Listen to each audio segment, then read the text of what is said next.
Our excavations at Marj Rabba are part of a larger project, the Galilee Prehistory Project. The idea to involve the Rowe-Clark students was the brainchild of Professor Gil Stein, the director of the Oriental Institute, who already had a relationship with John Rowe and the Rowe-Clark School. And this turned out to work beautifully. The professors as well as the college students worked very well with us high school students. They didn't treat us as if we were high school students. We were there, a part of the team. It's just like everybody else. They were able to teach us what they knew about archaeology. A lot of them were majoring in archaeology. These high school students showed an incredible amount of patience and persistence and willingness to work very hard in conditions that a lot of people would have absolutely no tolerance for it. The most exciting thing was that I'm going to be digging up artifacts from people who lived 6,000 years ago and finding out how they lived, what were their customs, how did they understand life.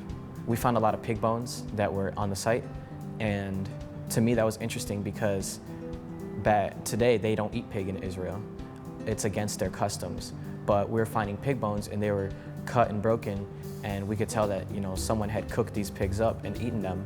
So I wondered what the change in culture was. The most exciting thing about being in Israel for the first time was I got to see places that I only heard about in the Bible. Being a young Christian male, we talked a lot about Jerusalem and Nazareth and Bethlehem and church, and to actually be able to walk the streets of Jerusalem was an experience within itself. The day off we went to Tel Aviv.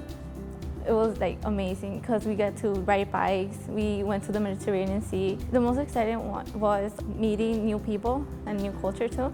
I get to understand more, I get to understand what they think, and we get to share common ground between us.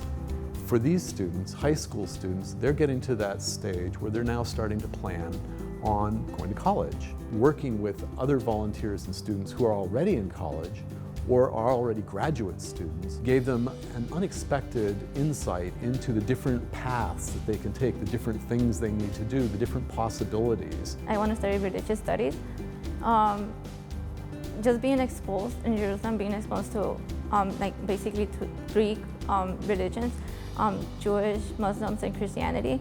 It was just, I just want to connect, I just want to study more. When I went to Israel, it was just get your hands dirty, get in the dirt, and just work your butt off until 1 o'clock in the afternoon. And that made me re-understand what hard work meant. It brought me and 4 other students together. We shared an experience that we all will remember for the rest of our life. I met new people.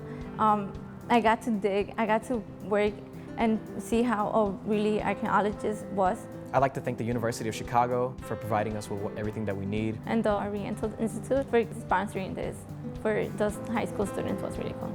I'd like to thank Professor Rowan and Professor Kersel for teaching us archaeology. And I'd like to thank my school for giving us this wonderful opportunity and for selecting me to go onto this trip. I would like to thank Mr. and Mrs. Rowe for the wonderful opportunities that they have provided to students like me. 2013 will be our 5th season at this site, and such a sustained research agenda in successive years would not have been possible without donor support.